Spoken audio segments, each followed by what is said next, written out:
Howdy, everybody. I hope you all are doing well today, and thanks for joining me again. This is the Roaming Prepper channel. I'm your host, Pete, and thank you for your time and your support over the last 2 years. And we're officially 2 years and 1 month old. So once again, thanks to all of you for your help. Today, I want to talk about something that was a real life example, and it's literally just happened here at the tail end of February of 2023, but it's something that can happen at any time. It's happened before. And I want to go into what happened in the city of Childress, Texas, and the surrounding areas, and things we can learn from their real life mini SHTF. So I'll be right back, and we're going to talk about that.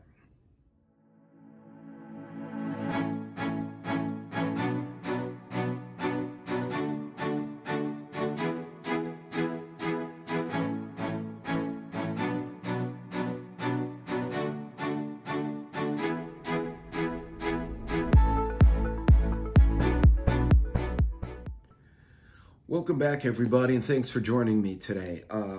As I've said before, I'm going to try to premiere this video. If for some reason I don't make my own premiere, which has been known to happen, please feel free to put your comments in the chat or in the comments below the video. I'll be happy to get back with you as soon as I can.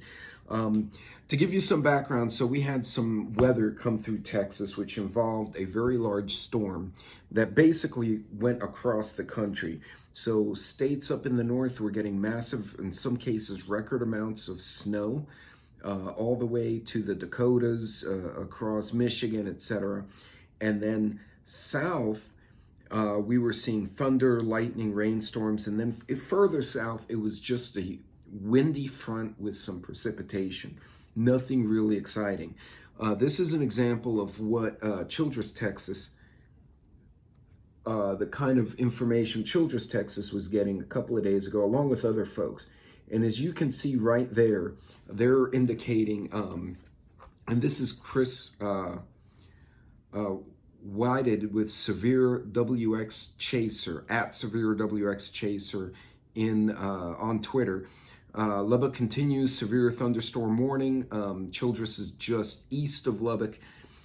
Destructive wind, 80 miles an hour per radar, and then they were expecting some hail.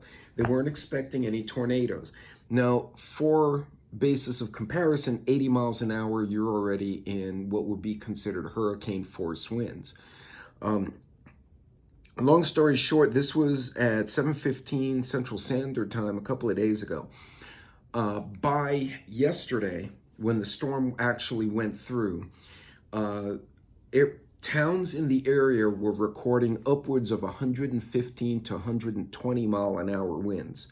This was enough to literally knock trees into power lines and made an absolute disaster. And there were no recorded tornadoes that we know of. On Facebook and on the various homesteading groups that my wife and I follow, there was a slew of posts from that area. Actually, one of the members of Sassy's artisan group, they're about to meet in the coming weeks for a little convention. She said, I'm going to be there hell or high water, but I've got no water, no power, and we may not have it for 4 to 5 days. Now, this is the second time that this has happened this year so far in Texas, and I know it's happened in other places where they're losing power, they're losing water. This is exclusive of crazy things like the Ohio trains and stuff like that. But what do we learn from this? So on Facebook posts, a lot of people were posting. One person said, we can't use our toilet because we have no water to flush with, or we're on city water. And because, for instance, if you have a septic system, it will go into the septic tank in your ground. But if you're on city water and the pumps all die, not only will you not have water to flush, even if you get water to flush the tank, it may not go anywhere and the sewers may back up. So these folks are dealing with a lot. And because they're 2 hours from the nearest major city in Texas and Oklahoma, they're struggling. Now, for the record, Norman, Oklahoma, again had a pretty bad tornado go through and tear up part of the town. But these folks in Childress were not expecting any of that, and that was kind of a challenge. So a few things I'm learning watching what they're going through. So first of all, we've all mentioned it, water preps. A lot of folks had water, but maybe a case or two of bottled water. There's still a lot of folks, and I've mentioned it on my other video, lessons learned from a water outage from my own town. Folks are not thinking the next step and saying, well, not only do I need bottled water for the people, I need jugs of water for cooking and maybe miscellaneous pot water or potable water, sorry, or miscellaneous tap water for flushing, hygiene, and washing. Folks aren't thinking that far ahead. They're like, oh, I have bottled water and that's fine.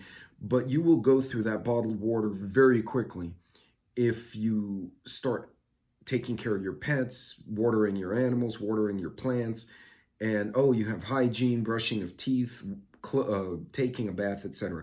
So having the extra water storage is definitely going to be an issue. These folks right now are expecting to not have power until almost this time next week, which is bad. A lot of folks have kids. The roads are largely polluted with garbage now, so they have to clean the roads so that they can go from A to B. They're dealing with a lot. So one, water, definitely an issue, something I've spoken about, a lot of creators have spoken about, but they're not, I guess folks are thinking I have some water. They're not thinking the next step, the other things we use water for besides drinking, and they're coming up short. Something I learned was when I was drinking from the 5-gallon dispensers with me, the wife, and the pets, we went through the water a bit faster than I expected. Good lesson for me, it was kind of a dry run.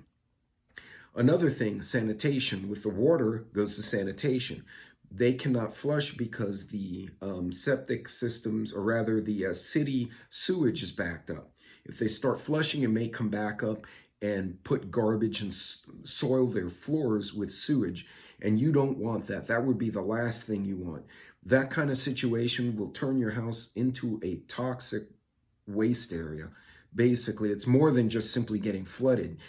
You'll get flooded with bacteria and viruses and all sorts of bad stuff if you get poo water coming into your house. So again, if you don't have a backflow of some type in your residence, you may want to consider that to prevent the sewage from coming back up. But going back to the primary problem, no toilets, no potties.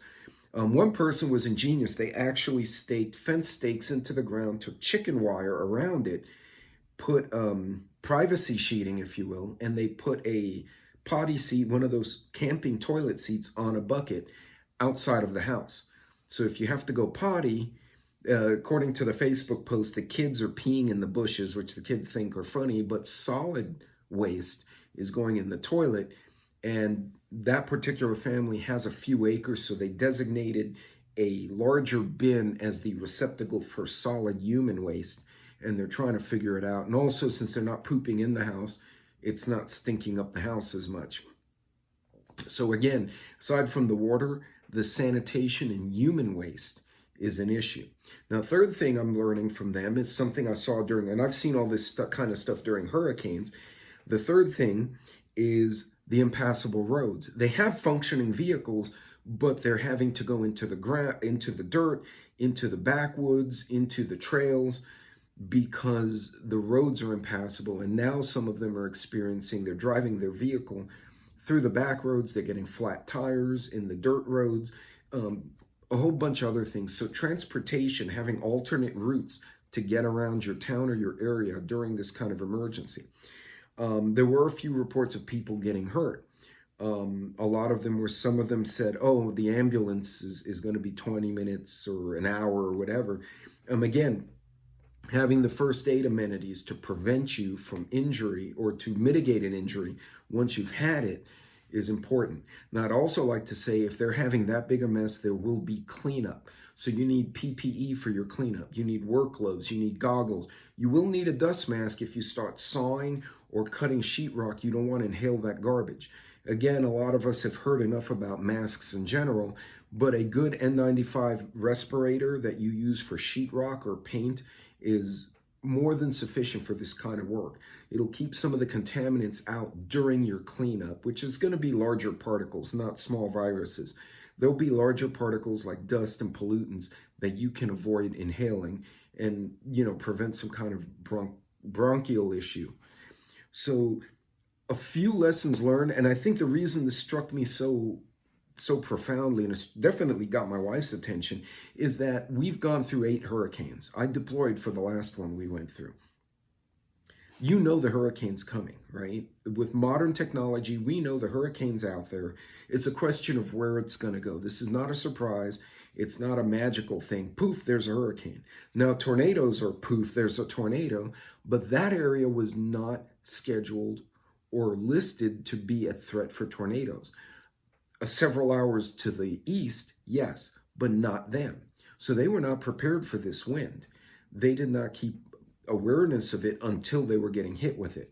So folks, a lot of lessons learned, especially when the forecast tells you one thing and the reality is something different. You add to that the hail that'll not only damage your roof, but your livestock. They're dealing with a lot right now. Now, I was trying to look up if there's any GoFundMe or donations available for that town. I could not find anything viable, so I'm not going to post anything if I don't know I can trust it. But I'm sure if you donate to the Red Cross or some of the other agencies, they'll be able to use those funds to help some of our fellow citizens in this time. A lot of lessons to learn and a lot of little reminders. I think we tend to focus on certain large things, World War III, nuclear war, zombies or riots, and then here we have weird storm. And the storm turned out to be a behemoth and came through at 120-mile-an-hour wind and destroyed power. And in reality, they're saying the building damage is minimal compared to the utility and infrastructure issues they're having. So, folks, when you prep, keep things like this in mind. One thing I realized, it's been a while since I threw out my portable potty, and I can make one with a damn pool noodle in a bucket, of course.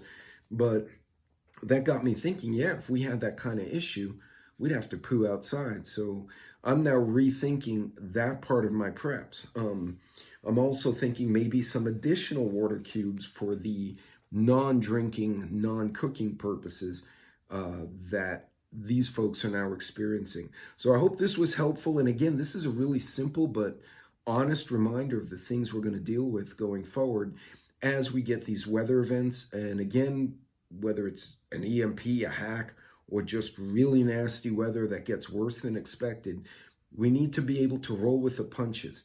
Remember, 80-90% of your preps are going to be applicable to multiple scenarios and multiple disasters. So don't get pigeonholed, don't get tunnel vision on one scenario or one problem.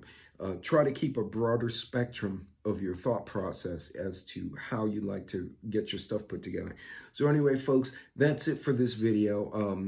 Most of my videos this week are going to kind of be of this format because I'm prepping to do some non-prepping, actually doing travel and work and all that. So it's going to be a busy week for me. Hopefully I'll get a good live in or two during the course of the week. But until next time, folks, God bless, Godspeed. You all be safe. And as always, watch what goes on and try to learn from it. I will see you all on the next video. God bless.